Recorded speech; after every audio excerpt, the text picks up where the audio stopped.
podcast is part of the Sports Social Podcast Network. Hello everyone and welcome to a bonus episode of the Manchester United Weekly Podcast. This is a timeless episode, so you may be listening many weeks into the future or on the day it was released, the day after Kobbie Mainoo scored a 97th minute winner for the Reds to win an extraordinary game of football at Molineux. What a buzz. Today we welcome onto the podcast someone with a fascinating family story. We talk about the early history of United, about Newton Heath, about a community of descendants of legendary figures. We talk about collector's items, a tale of loss and tragedy, and a very determined man without whom Manchester United would not exist, without whom yesterday's match wouldn't have taken place. There would be no United, no Old Trafford, no late winners, no Busby Babes, no class of 92, no 99, none of it. I'm pleased to be joined by a descendant of one of the men who made Manchester United, Matt Johnson. Thank you for coming onto the podcast. And to begin with, can you introduce yourself, please, and explain your connection to a crucial figure in the history of our club? Well, thank you, Harry. It's a real pleasure to be with you today. So my name is Matt Johnson, and I'm Harry Stafford's great grandson. So my mother, Mary Stafford, who unfortunately passed away last year, was Harry Stafford's granddaughter.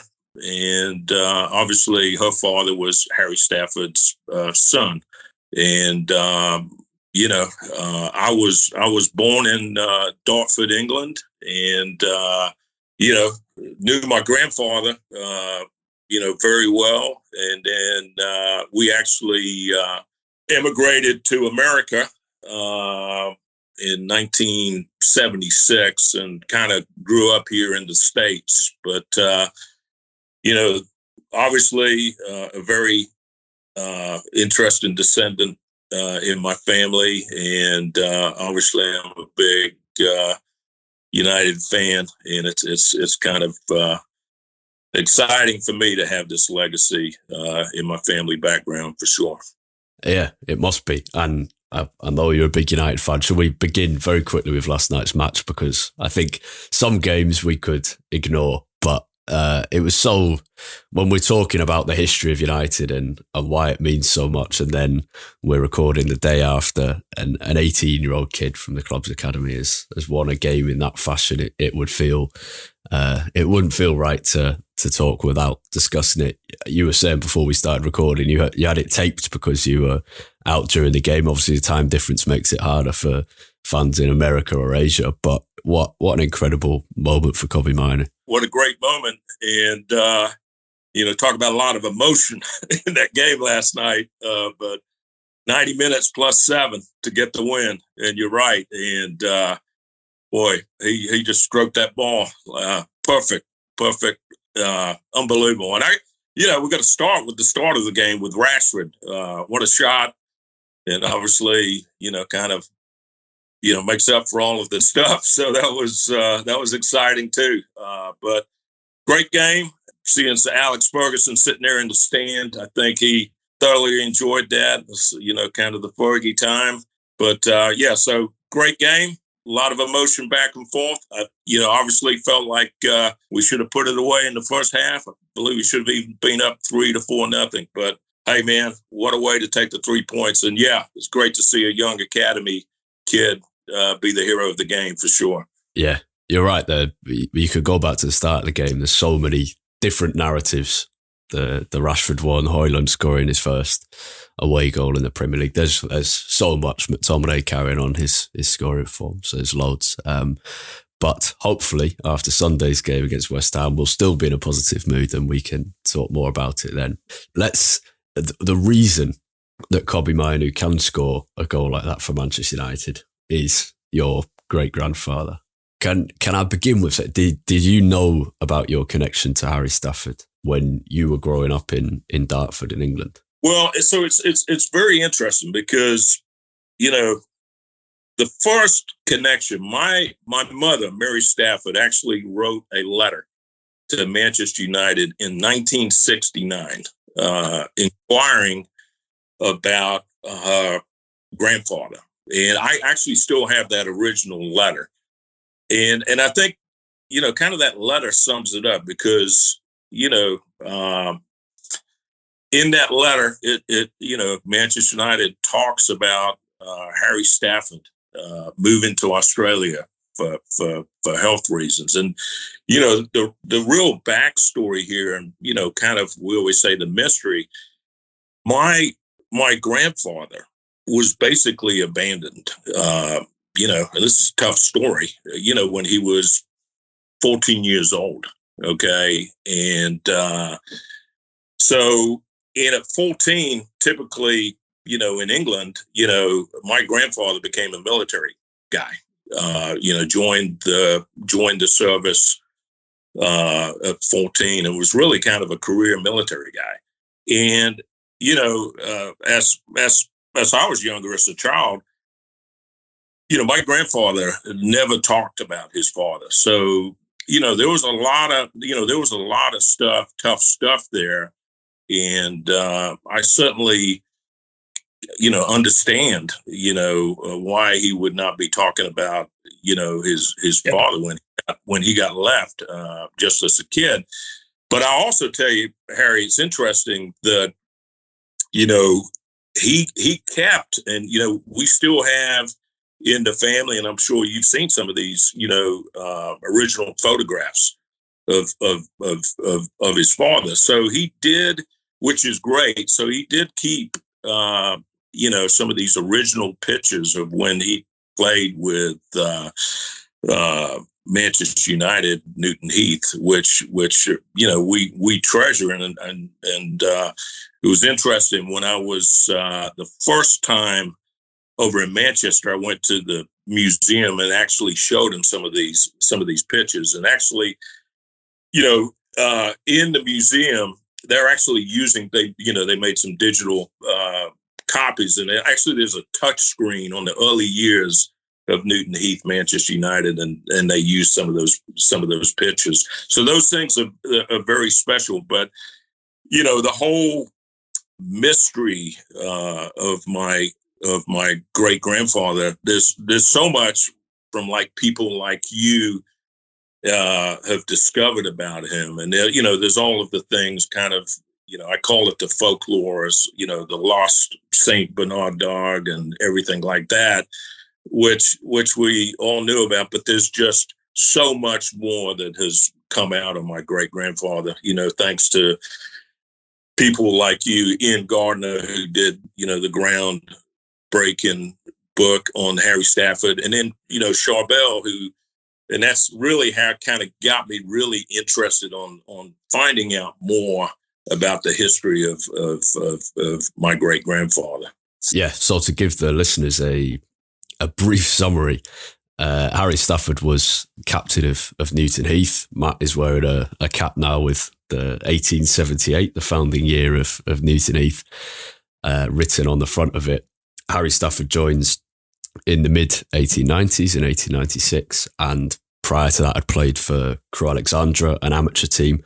He was a good fullback. He was far from the best footballer in England. That was never the reason for his legendary status or his quality, but he was a good fullback and did very well for Newton Heath, was made captain a year after he signed, and then captained the club until it became Manchester United. At that time was incredibly difficult and a lot of financial strain caused by some bad luck, but also by just the fact since Newton Heath was founded in 1878, 1888, always been a very poor club from a very poor part of Manchester. In 1901, there is a whole range of events that links Harry Stafford, who had become a publican, having originally been a railway man, had become a publican in North Wales, then moves back to Manchester, moves to Manchester for the first time. He'd been living in Crewe while playing for Newton Heath, moves to Manchester, owns a pub in Ancoats, and over the 1901 to 1902 period, between a couple of pubs, a St. Bernard dog called Major, a fundraiser for the club, and a whole range of other stuff, Harry Stafford saves Newton Heath And from the ashes of Newton Heath comes Manchester United in 1902. So some of the listeners to this podcast will have heard my United Through Time series and the introduction to that on Harry Stafford, who was episode 2, this is the man who's not remembered through a statue outside Old Trafford, but who, along with his St. Bernard dog, is responsible for the very existence of Manchester United. And that is why Stafford retained such a significance to the history of our club. And it should be said, shouldn't it, Matt? And maybe we should talk about this, is it wasn't just luck. It wasn't the luck of a St. Bernard dog. This was I think there's a lot in the kind of character of your great-grandfather that sums up men like that in his era, Victorian Edwardian era. That's his life story is fascinating, not just because of the football, but his role in saving United wasn't just a dog. He was going out, knocking on doors and working tirelessly for years. He was paying, when we went down to play Bristol City away, he was paying out of his own pocket for the players' meals, even though he was not a very well off at all working class man. He's an incredible figure. Yeah, no, he's passion, and I don't use that word lightly. I mean, his passion for the club. I mean, he loved that club, and as you said, I mean, he did so much, from, as you said, going door to door to doing the fundraiser, the bazaar. I mean, everything revolved around that club, and it's interesting, and there's a lot of fate in there. The Major disappearing during the famous fundraiser. I mean, and then ending up in a local pub and meeting Henry Davis, one of the more wealthier men in Manchester, and basically, I mean, it's just the chance of that, because as we all know, the fundraiser was not a success, probably lost money. And Henry Davis wanting to give the St. Bernard as a birthday present to his daughter. And, there's the story that Harry actually put out an ad looking for his St. Bernard. There's the story that the famous black and white movie on the BBC, where you've actually got John Davis's daughter actually talking about it, and actually talks about the name tag around the St. Bernard's neck. But they met. I think the name tag. What was it? Had a great name tag. She said, "My name is Major from Railway Street Crew. I'm Harry Stafford's dog. Whose dog are you?" You, right. Yeah. So, I mean, even that is funny. But look, I think that Harry obviously knew who Henry Davis was, and this opened up a huge opportunity, obviously,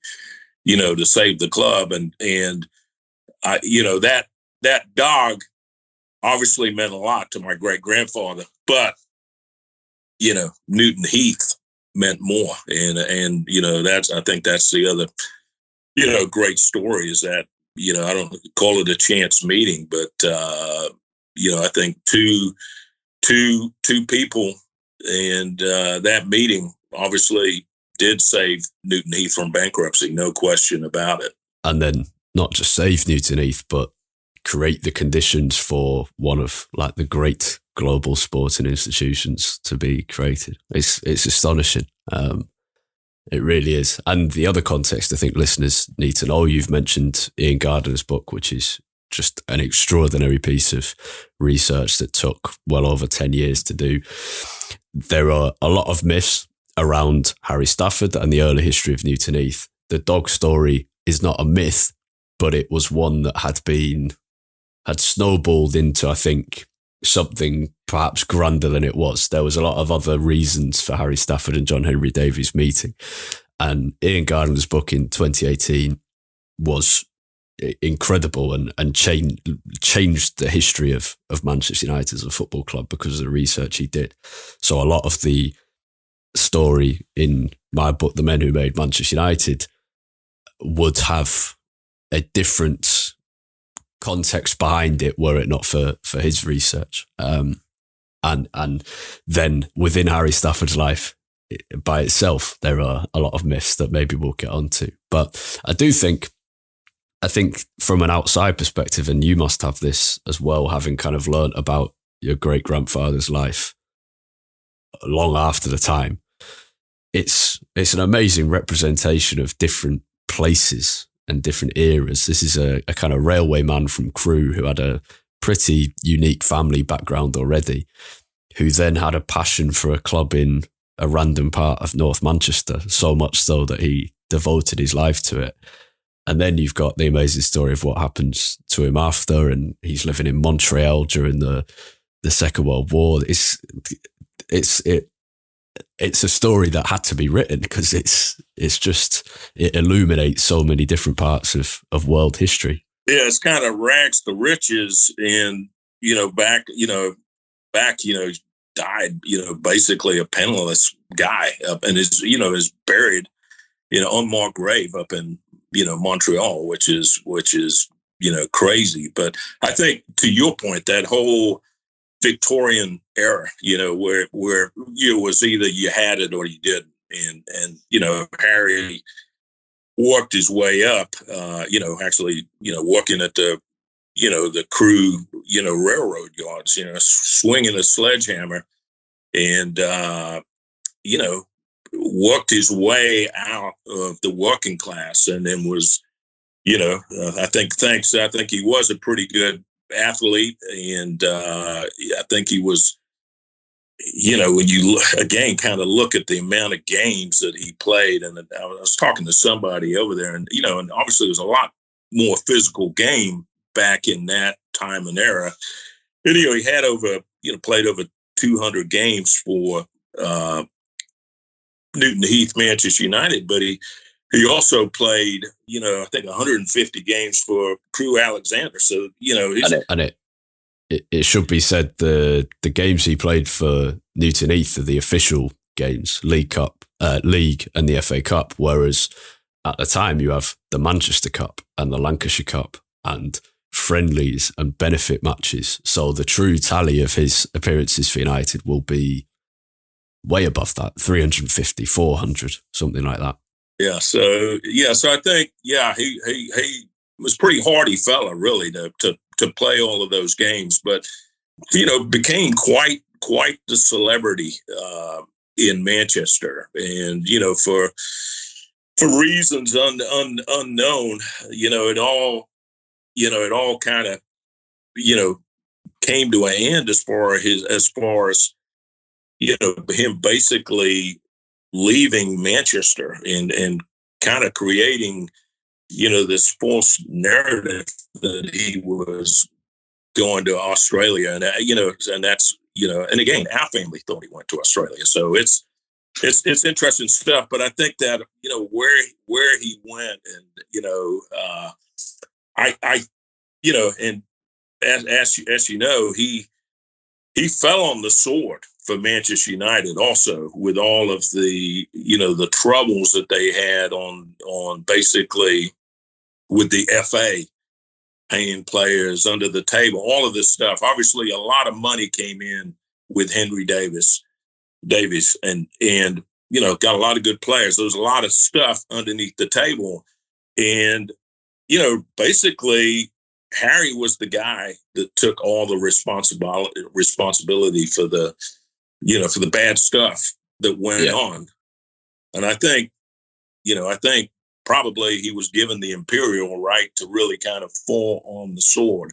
So it's interesting. But I think, when he served out his suspension and came back, I think there was something that, is like Harry knew where all of the skeletons were buried and all of the stuff. And Man United now were a very successful team. So I think in some respects, I think they were happy to see Harry disappear in some respects, I believe. Yeah, I think that's probably right. And I think that's one of the really interesting things from my perspective when I was writing mine is the differences in character between Harry Stafford, John Henry Davies, Charlie Roberts, Billy Meredith, Ernest Magnol.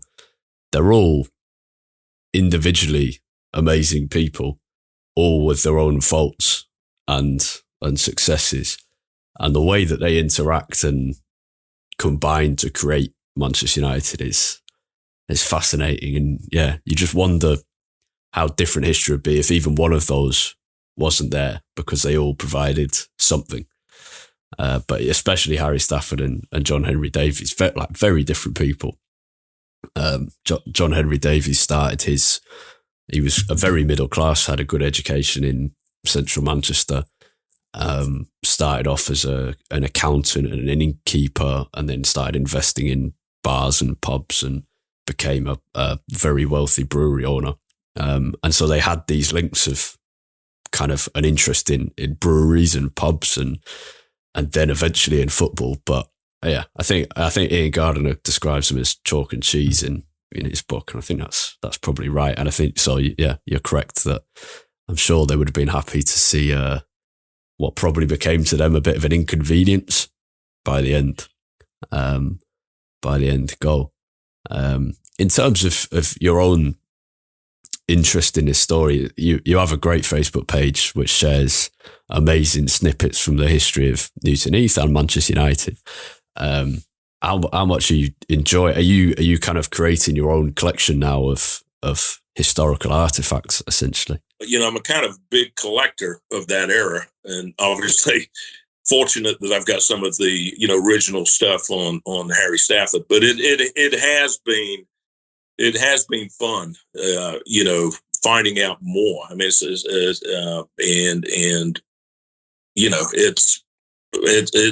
been a lot of fun, and it continues to find stuff out. Now, what's been exciting for me, I have been fortunate to come to Manchester and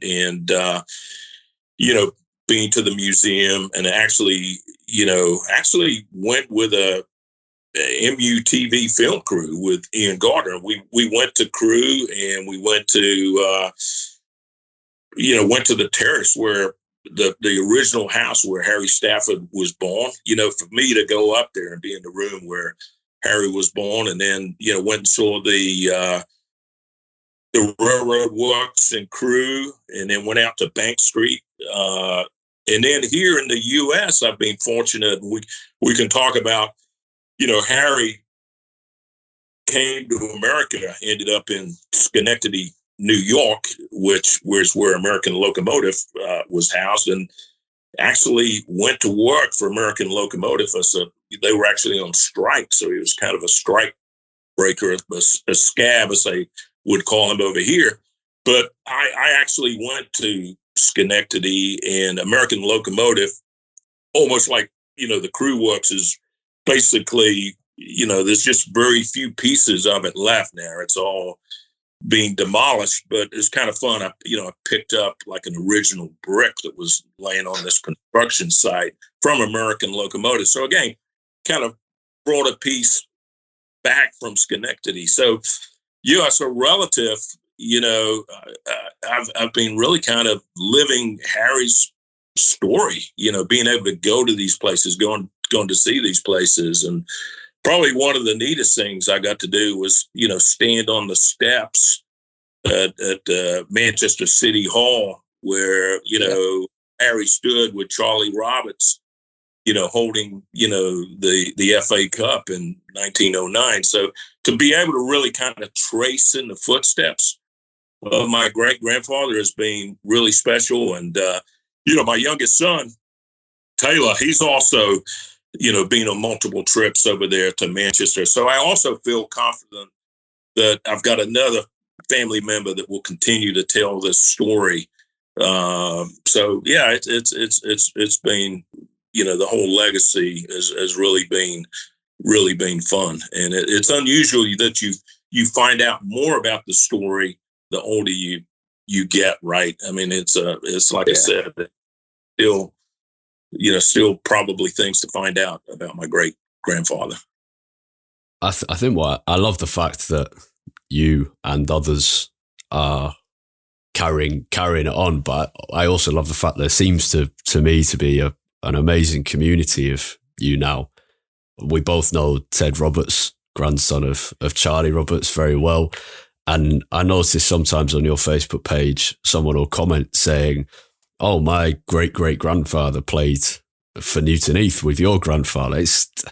It's amazing what football can do right now. But the fact a team, a tiny team, relatively from a small part of Manchester, is now having this impact on you over the sea and others all over the world is amazing. Well, and I'd say, look, and I think, thanks to people like you, I think there's a genuine interest now, right? In the early days of Manchester United, it was kind of a story that was not being told. And I think, heritage and history is an important part of anything. And again, I think today,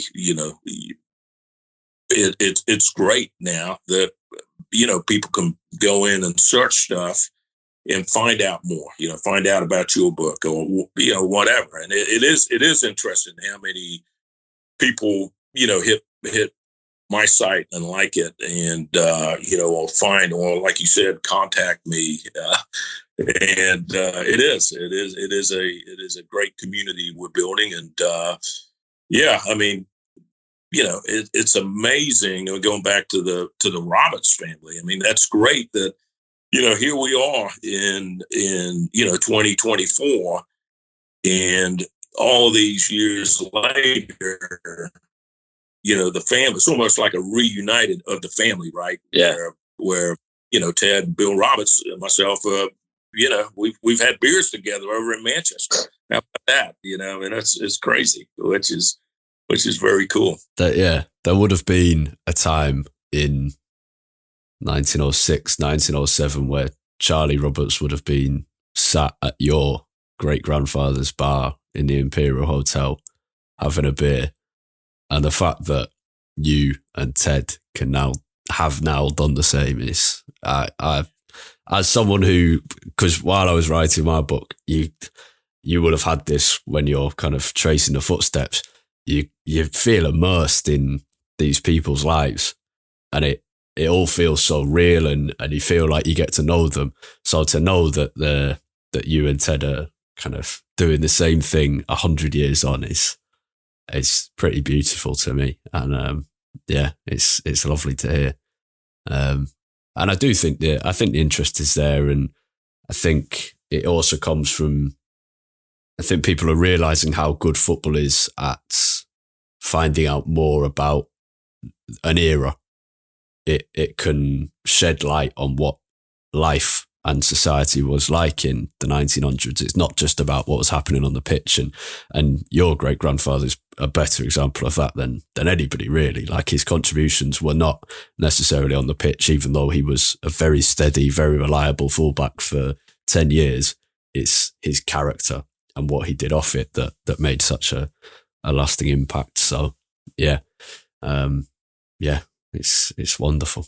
Yeah, I think to your point, if I could go back in time and just be a spectator sitting in that Imperial, watching, the cast of characters were, from, I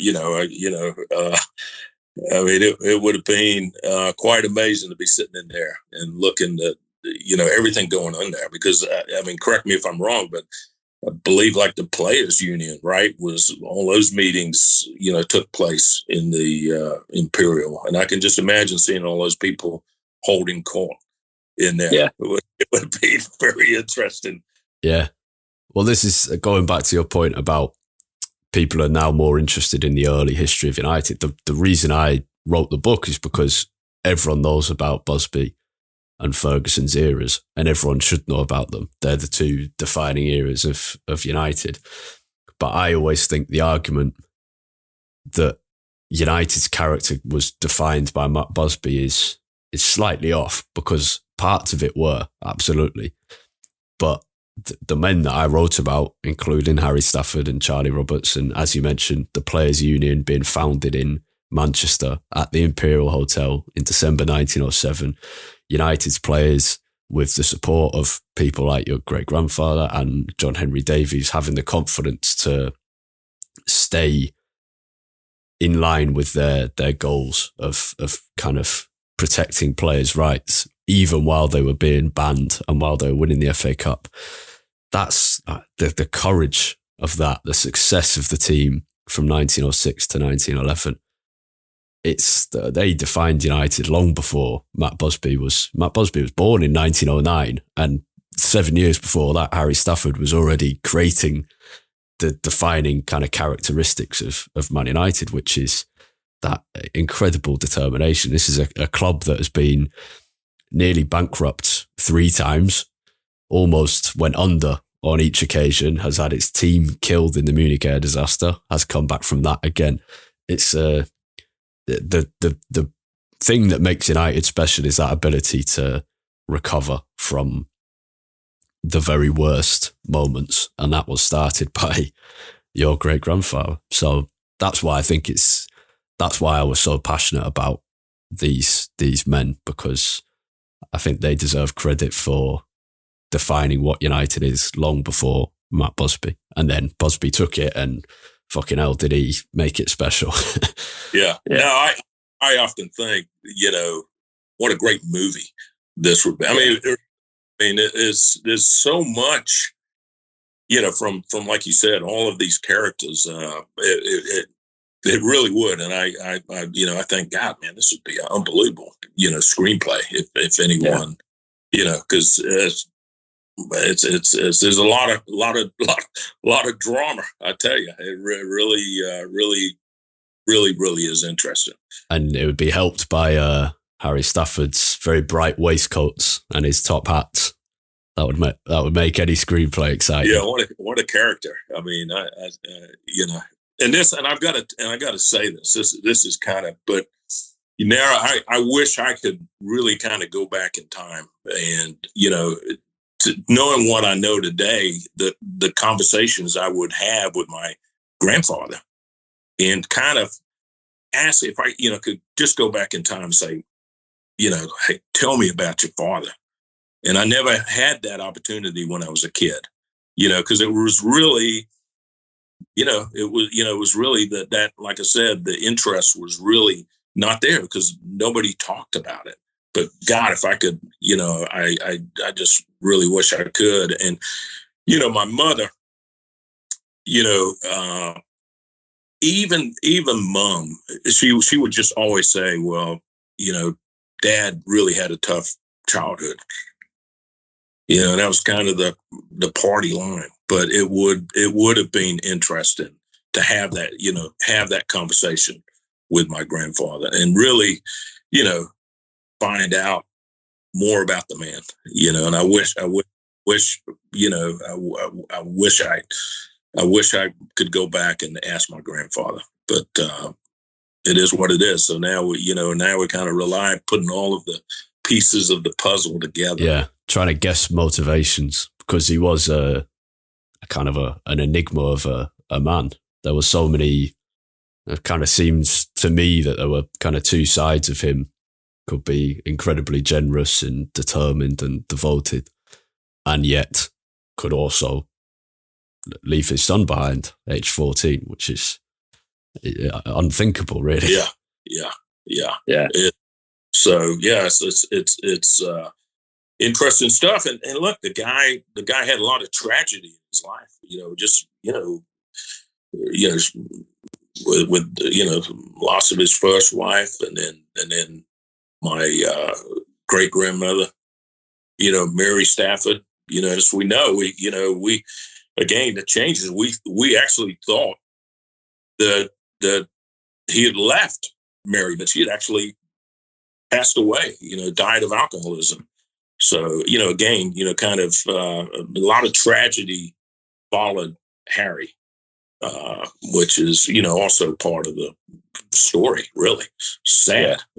Yeah. It's a kind of a life of tragedy, really.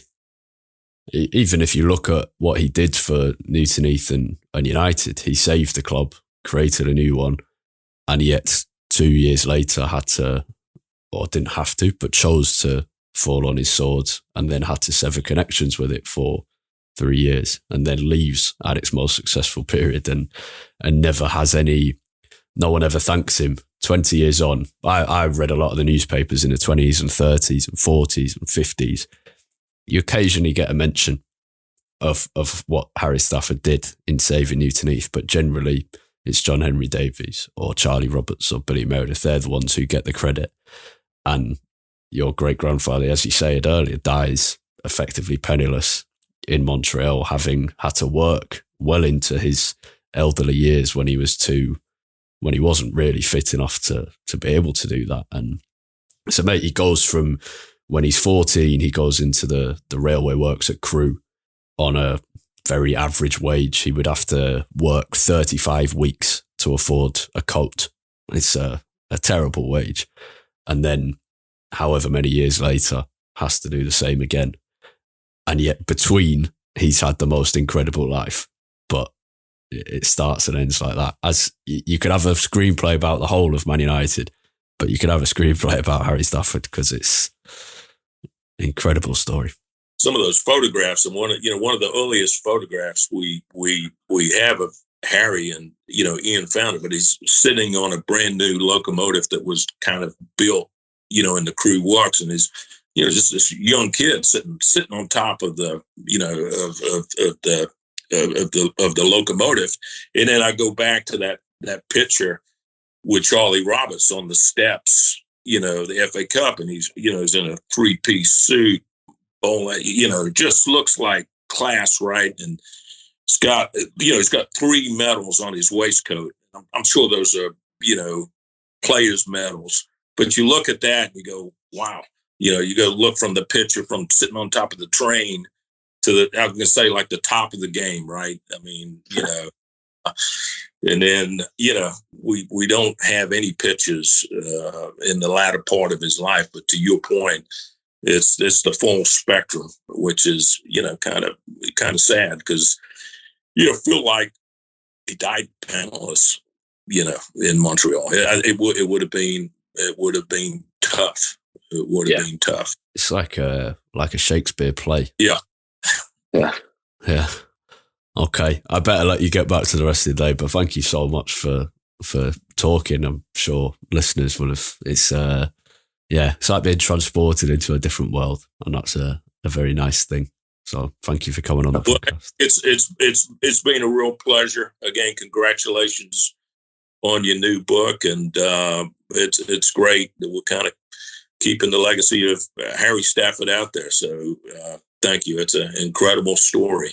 That's all from Matt Johnson and I. I hope you enjoyed that. If you're interested in the stories we discussed, my book is called The Men Who Made Manchester United and is available on Amazon, Waterstones, and on many other places as well. You can contact me directly for a signed copy if you'd like. That costs £20 normally, but there's a special deal for podcast listeners for £18, including postage. Message me on Twitter at HarryRobinson64 or email us at mufcweeklypod, mufcweeklypod@gmail.com if you're interested in getting a signed copy for £18, including postage.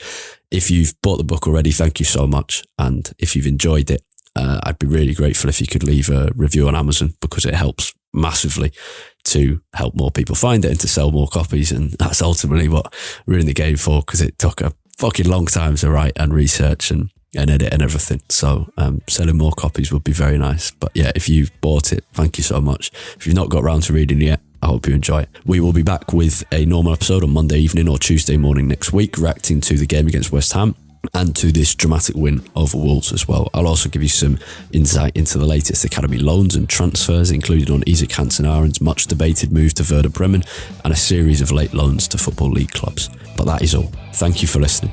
Have a great weekend. Goodbye.